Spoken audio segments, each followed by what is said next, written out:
Okay, we're going to have a controversial conversation today. I sent out an email announcing what I was going to talk about, and boy, did I get some responses back. Yeah. Social distancing and masking as evident in the Bible. I just have to admit, the emails back are, we'll say, comical, we'll say full of flavor and language that you might not necessarily expect from some people who were talking about distancing in the Bible. Just so you guys know, my email list has almost 30,000 people on it, and I can tell when I strike a nerve because we get emails back. You actually hit reply to the email that we send out. And I had some people say, this is ridiculous, this is BS, no way, there's the COVID masking, social distancing, that's all new. That's here. That's today. That's not biblical. Buckle in. You're going to find out. Look, I go to Elevation Church. I'll just profess it outright. I go to Elevation Church here in Charlotte.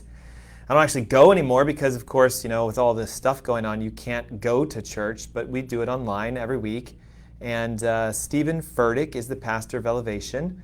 If you don't know about it, go to elevationchurch.online. You can start looking into the church. It's a rather large church. There are, I think, 22 campuses, almost 30,000 members, people who attend weekly services, etc.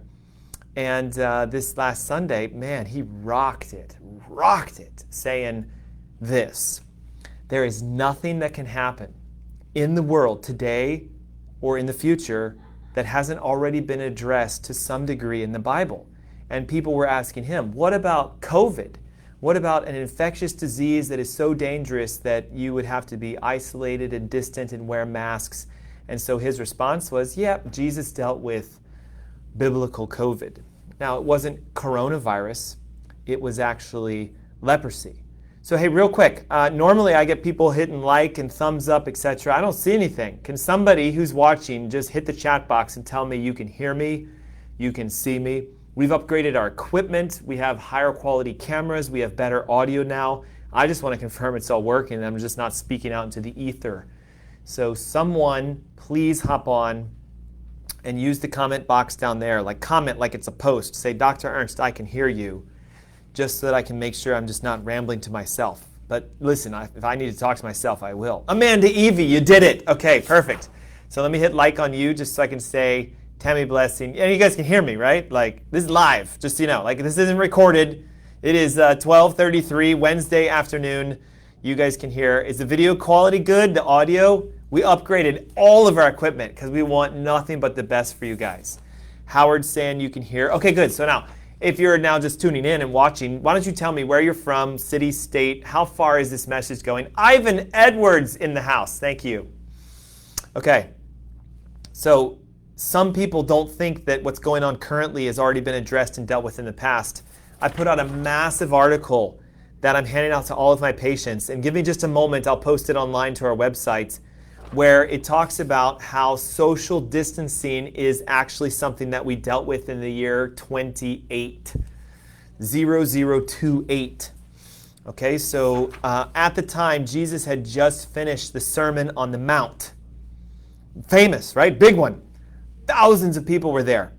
And what happened was, as he came down from the mountain, it says specifically that a large crowd had gathered around him to listen to him preach. And that as soon as he came down the mountainside, those people, it says in the Bible, New International Version, an expansive crowd followed him. This is Matthew chapter 8, verse 1 through 4. An expansive crowd followed him. And then what you will see is the most shocking, what I will call current relevant issue present itself. It says, quote, I'm going to read this. A man with leprosy came and knelt before Jesus and said, Lord, if you're willing, you can make me clean. Now pause. You have to pause, right? A lot of the Bible today is taken out of context, so we have to understand context. To be a leper in that era, 0028, meant that you were labeled as being unclean. You had a disease that was considered infectious. In fact, it wasn't just an infection. It would make anybody within a certain distance of them unclean. They could catch the uncleanliness. Leprosy was a disease. It was an actual flesh-eating style. They would get all kinds of boils, and it would physically eat their skin tissue. It took 30 years on average for someone to express the leprosy to the degree that you could see it physically.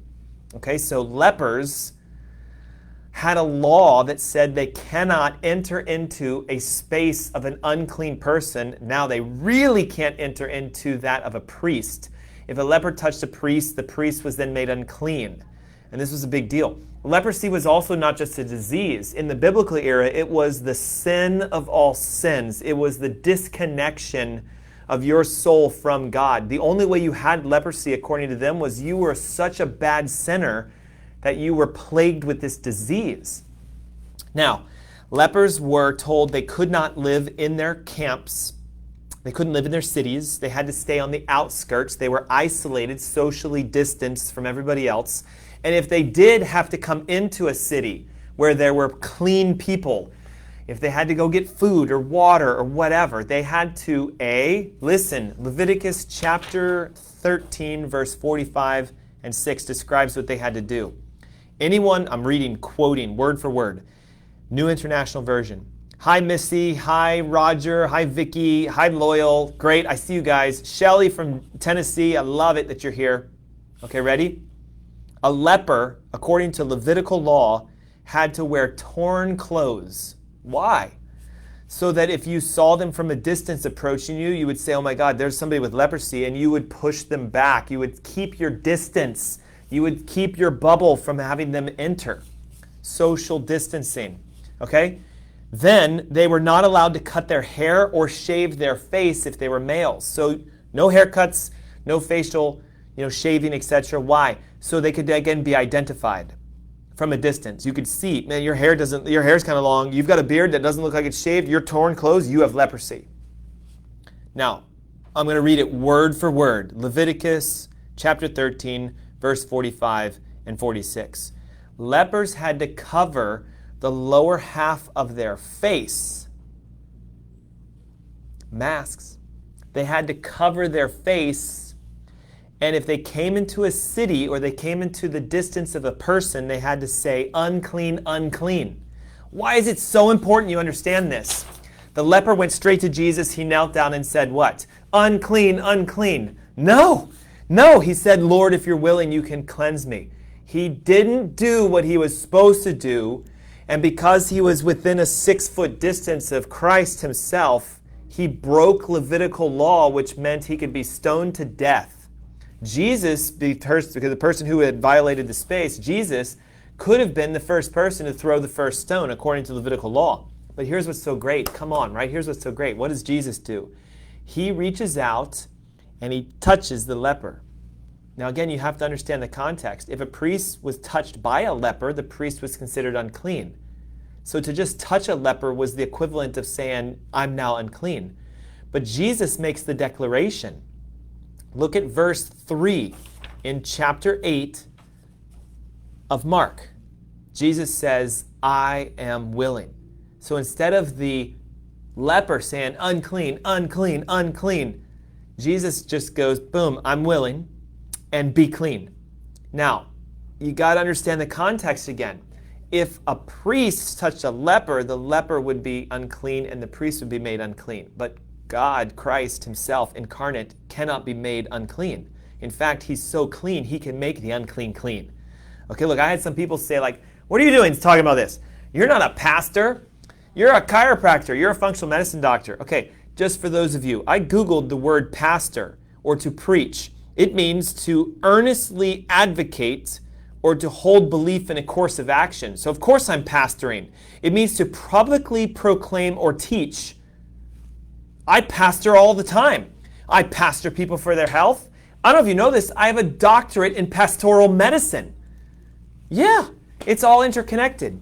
So look, the moment that the leper was made clean, Jesus reached in really close to him and said, don't tell anyone. Look at verse 4. Don't tell anyone. Why? Well, I believe it's because when you have a massive transformation in your life, you yourself should be the testimony. You don't have to run around saying, look what happened, look what happened, look what happened, look what happened. People should be able to see it. Now remember, the guy was a leper. He had on torn clothes. His hair was ragged, but he's no longer unclean. Then Jesus says what? Go to the priest, and this is what you're supposed to do with the Levitical law, and offer the gifts that Moses has commanded, and be a testimony to him. You're right, Roger. We are all called to preach. We're all called to be disciples. The challenge I have today is not enough people are standing firm in their belief. Again, I had people saying, BS, there's no social distancing. Jesus didn't violate social distancing rules. I don't know about you, but Jesus pretty much broke all the rules.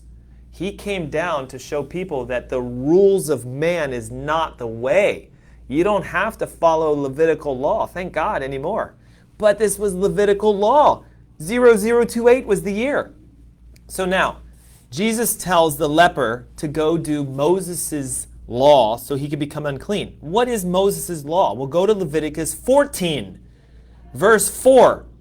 A priest would command a leper who is now cleansed with clean burned cedar wood, scarlet, and hyssop.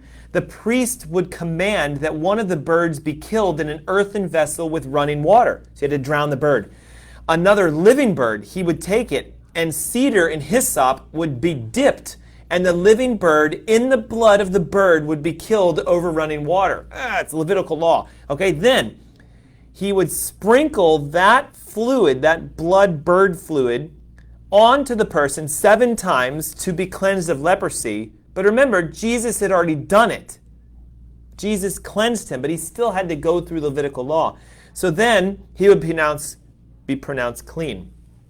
And the living bird that had a little bit of blood taken out of it would be let loose and go into the field. Now, once he was cleansed, the leper, he would have to take off his clothes, have them washed. He would have to shave off all his hair, because remember, it was unkept. And he would have to take a bath to be cleansed, and then he could go into the camp. Now remember, lepers were not allowed inside, a social distancing, an exile. But if a leper was made clean, he could go into the camp. But it gets better. He still had to stay outside of his house for 7 days. Now, I don't know if you guys know this or not. If you want to find out if you're clean today, if you are corona clean, you go get a test. They nasal swab you. If it comes back either positive or negative, you are required to be in a 7-day isolation yourself. You can't go to work. You can't do stuff. They'll write you out because we don't know. We don't know if you're clean or unclean. It takes 7 days for the test to come back. It takes 7 days for a leper who's been made clean to be able to re-enter society, to re-enter. Do you guys see it? Like, we are dealing with this today. Now, I think we're being treated like lepers. Think about it. You can't go shopping without putting a mask on or wearing a face shield. The only difference here is people wear torn clothes today because it's very popular. It's trendy. So like, if you had torn jeans in the Bible, they'd think you had leprosy. Today, they're like, hey, where'd you get them from? We couldn't cut our hair for months. So all of us had unkempt hair. You guys see it? We're being treated like lepers in the Bible. Now, I just want to touch on this, and then I'm going to open up for Q&A.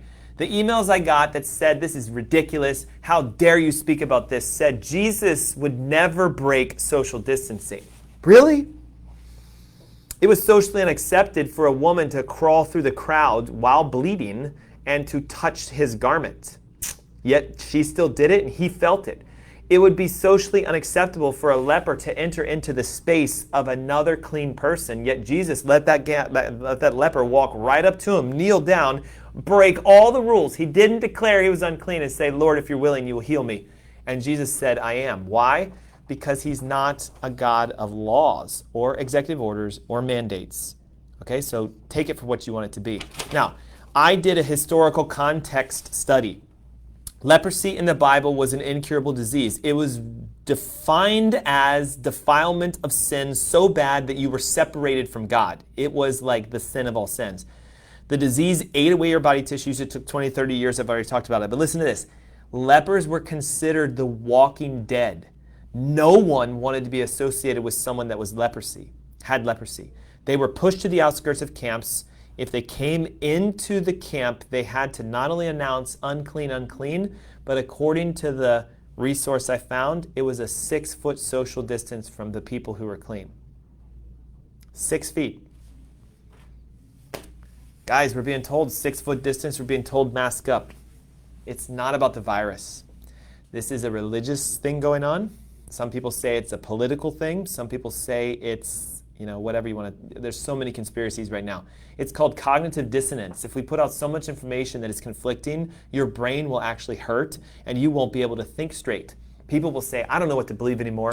I'm done. I don't want to figure it out. I'm just going to go do I'll just wear the mask because, I have to shop. So they're saying I have to. You don't have to. You don't have to do anything. You don't even have to pay your taxes if you don't want to. Now, there's a consequence, but you don't have to pay them. Oh, but Dr. Ernst, I have to pay my taxes. Really? Who's holding a gun to your head writing the check? You're doing it because you don't want to pay the price. But now the challenge is, what are you paying the price for by wearing the mask and by, not standing firm in your faith? What's going to happen when this vaccine becomes mandated? What's going to happen when they're going to start chipping and barcoding people? It's going to come, just so you guys know. So that's what I have for you. It's 12:46. I can't believe that only took me 15 minutes. Now I'm going to open it for Q&A. It could be about just give me an amen, give me a thumbs up, give me a like, or give me an argument. Let's talk. I would like to see what you guys want to talk about. All right, Tammy Blessing, there's your like. Thanks for the truth. Alice, love your optimistic, factual information. Wait till you see this Saturday's radio show. Woo! I'm going to blow your mind.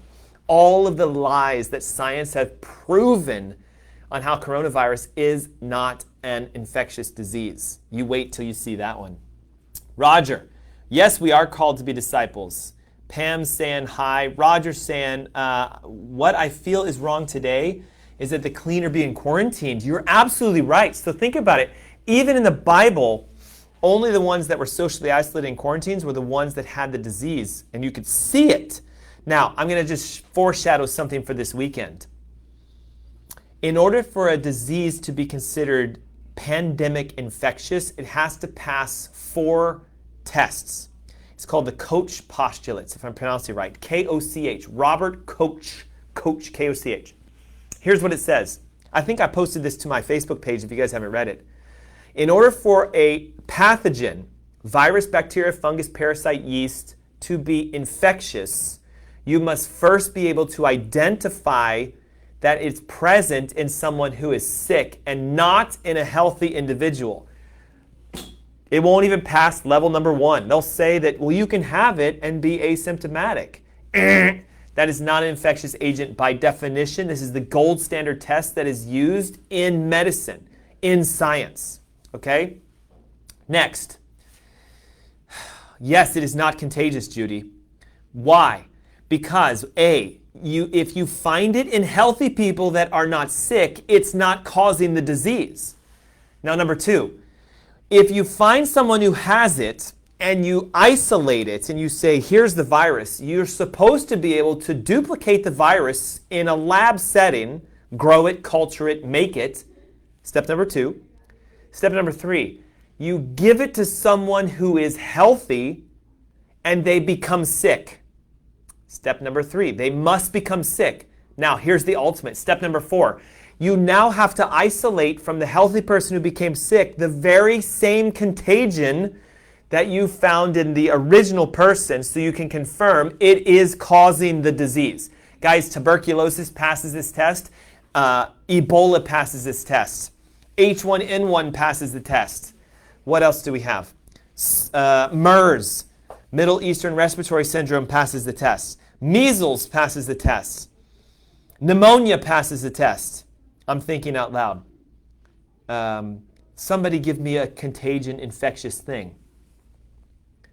1, they have never isolated the virus by itself. 2, you cannot grow it in a culture and then give it to someone and have them get sick. 3, healthy people can have the virus. 4, you can't find the same virus in the people that are sick in 100% of the cases. It violates what's called the Koch postulates. Therefore, it is not by definition an infectious agent. Look at all the questions coming in now. Am I saying it's not contagious? Me, absolutely, it's not. It has a 96% at the worst survival rate. If it's contagious, as soon as you get exposed to it, you would catch it. It's a contagion. It would have to give you the disease. Vicky, do you think the vaccine will be prone to cause inflammation? Absolutely, and then some. It's a new vaccine. It doesn't have the classical vaccine ingredients of the others. There is speculation that the vaccine actually has DNA particles inside of it, and the vaccine is a whole nother subject. No vaccine on the planet has ever created true immunity, and even if it is like the flu, they're going to guess against what strain. COVID-19 has probably already mutated multiple times. Kamel, if I'm pronouncing it right, great analogy. Thanks for letting us know. Please discuss the spirit of fear. Well, here's the thing with the spirit of fear, right? The spirit of fear is going to make you sick. It's a mental issue, okay? When you think you're ill, you become ill. When you think you're well, you become well. They've proven this over and over and over again. It's a vibrational energy. Fear stands for false evidence appearing real. Masks are fear. It's not true that a mask protects you, but you think it does. False evidence appearing real. I think it's protecting me. It appears real, but the science says it doesn't. A mask is fear in manifestational energy. The flu. Judy, I don't know what your question is. Flu?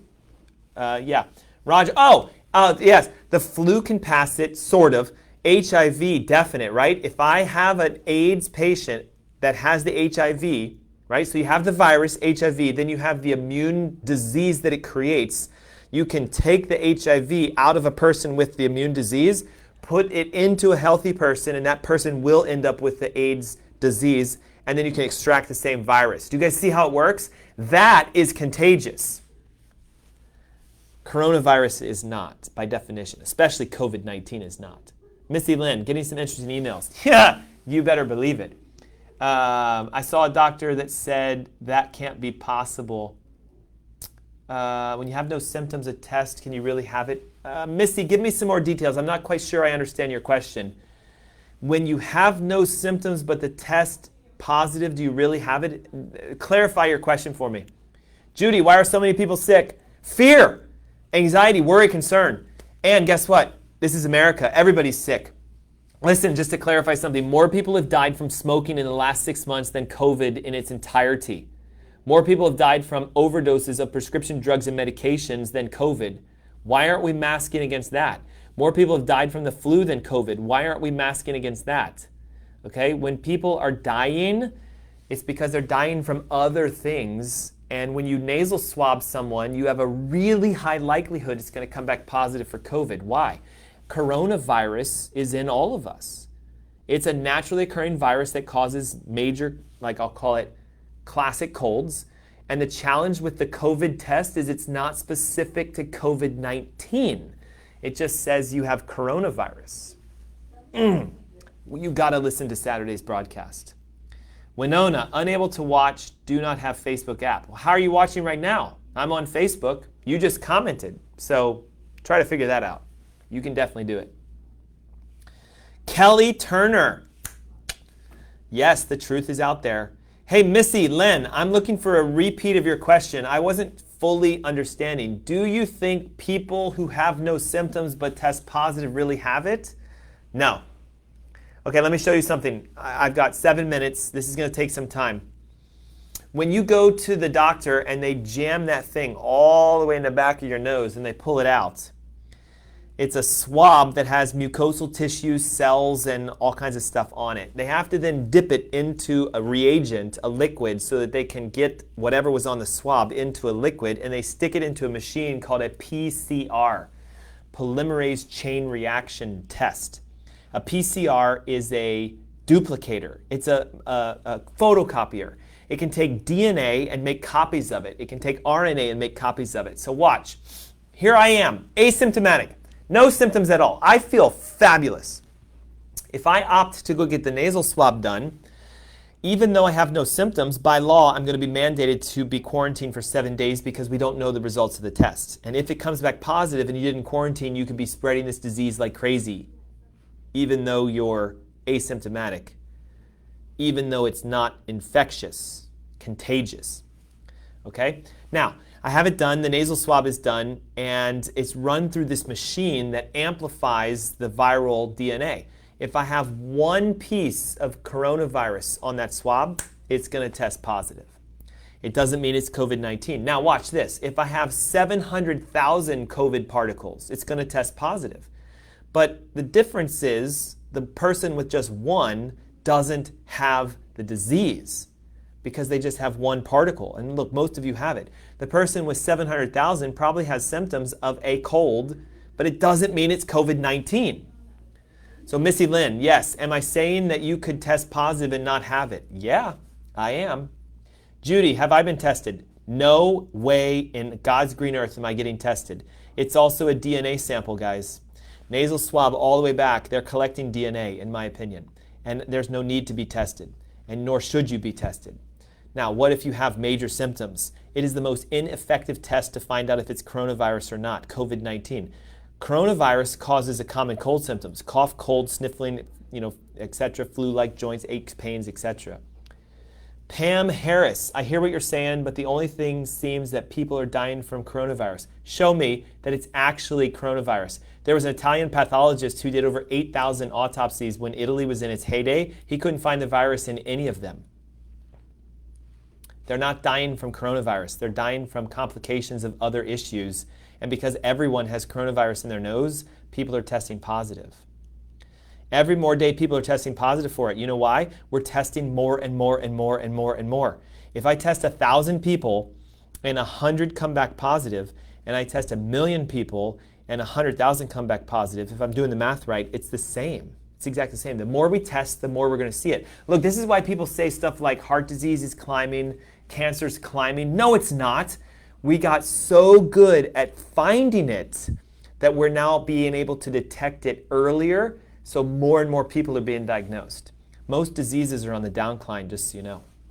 Camilla, if I'm pronouncing it right, yeah, true, right? The CDC had a document about the virus saying that the false positive reportings are making people have the numbers be skewed. Judy, why did so many people die at one time in Italy? Isolation and quarantine weakens the immune system. Fear and anxiety kicks in. And when you're told that something can kill you, then your brain can manifest that.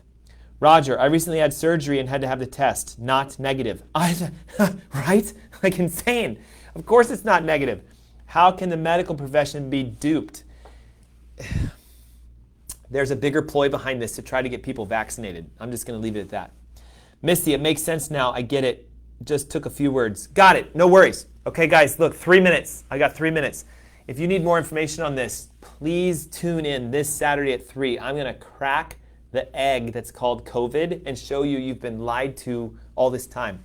I'm not a conspiracy theorist. I truly believe that there are enough evidences out there to show that it is not what you're being told that it is. It is a virus. I will admit that. Coronavirus exists. But COVID-19 is just something that is mutated from an original corona strain, but it is being used for an alternative agenda. And let's let you fill in what the agenda is. It could be vaccinated. Judy, will we have to be vaccinated? Okay, listen, if a mandated law comes out saying every man, woman, and child must be vaccinated, you still don't have to be. You get to choose if you're going to be vaccinated or not. But there could be some things that come back and say if you're not vaccinated, you can't go to school, work, make income, shop. Be careful. Kelly Turner, I will not take a vaccine. Neither will I. Literally, if someone is holding me down, they will die. I will not get the vaccine. I don't care what it takes. You guys need to get grounded and rooted in your faith. If a vaccine is injected into your body that has DNA in it, it has the potential to be an altering gene. It has the potential to be expressed, which means you now have DNA in you that was never meant to be in you. You're no longer an original God creation. You've been man-made, and they can be tracked. I am going to just profess this. I believe that what is going to happen is you're going to be able to be figured out if you got the vaccine or not. It'll be trackable, traceable. They're going to be able to know if you've been vaccinated or not. See, right now, nobody knows that I either do or do not have the vaccines. No one knows. It's not recorded, it's not logged, it's not ledgered. But if there's a serial number or an RFID or a chip that is assigned, then they'll know. So be careful. I'm not saying that this is the 666 mark, but I'm also saying it is a way of tracing and marking people. Okay, I'm with you on that. I'm with you on that. Look at Kelly. Kelly Turner. Pam Harris, appreciate. Kelly Turner, no vaccine. Okay, guys, hey, look, it's 1 o'clock. I really hope you found this to be like, case in point. This is nothing new. Nothing new. There's nothing that can happen on earth today that isn't already discussed, addressed, and dealt with in the Bible. Why? God is the author of past, present, and future. And we win the war, just so you know. We win. We've already won. The only problem is we're living through it right now. So just be grounded and rooted in your faith. If you need to hear this from someone other than me, elevationchurch.online, listen to last Sunday's message. It's free. Share it with everyone you can. And go to my website, AskDrErnst.com. I'm going to post in the next couple minutes my entire article that piggybacks off Furtick's comments. It's about social distancing, how Jesus was against these type of rules, and how you should be too, because where is Christ today? So you are him. Be blessed, be well. I'll see you guys on Saturday. Thanks so much for tuning in today. And guess what? The best is yet to come. Wait till you see some of the stuff I have to share. Why did we upgrade our cameras? Why are we going on TV? Why are we getting into the news? Why am I possibly going to be interviewed by, what's his name? I just lost it. WBT Morning Hour with Governor McCrory, ex-Governor McCrory, and, I can't think of his name right now. The morning host on WBT. I'm possibly going to be on with them next week talking about this with the previous governor to see what his take is on all of this. Because the current governor, of course, probably wouldn't take my call. Okay, 1 o'clock. Guys, have fun today. Stay safe knowing that you're covered and protected. If you want to wear a mask, wear it, but it's not doing anything. If you want to go shopping without one on, it's your right. You don't have to medically or legally wear one. It is an executive order that has 11 exemptions that you can pick any of them and you can hold your rights to it. Even these stores that say no mask, no service, you could take them down. It is illegal to do that. There is no law that says that they have to enforce that. So just know that you have more rights, you have more power, you have more freedom than you believe, but you've got to stop just blindly following. Stand up, be strong, be rooted in your faith and your understanding, be the testimony. Be so healthy that people say, how are you doing this during this time when everyone else is freaking out? Well, I follow this doctor. I do this. Tell people about it. This thing should be shared 100 times today. There should be 1,000 little likes and hearts going up. Let's see if we can do it. Get the hearts to start going up. Get the likes to start going up, because there's so many people that need to hear this. This Saturday, you guys are going to be blown away. All the science showing the top 8 lies you've been told about COVID, including some things you might find hard to swallow. We'll talk about that this Saturday at 3 o'clock. And if you haven't yet registered, I still have a little space for my energy webinar, 10 a.m. this Saturday. I know I'm going long. 10 a.m. this Saturday, guys. I'll put a link today. Register for it. You're going to have your mind blown why so many of you are having your energy sucked out of you. We're going to talk about how to get it back so you can be vibrant and alive and you can fight this war called your health in 2020. Again, thanks so much. Roger, thanks. Julie, thanks. Vicky, Missy, Pam, Cynthia, Kelly. Who else is online today? Judy and Pam and Winona, and who else do we have? Loyal, Alice, Kamel, Tammy, Howard. Thanks, guys. I'll see you this Saturday, 10 a.m. for the webinar, 3 p.m. for our broadcast. And if you're a patient of mine, I'll see you guys whenever I see you for your next appointment. Adios.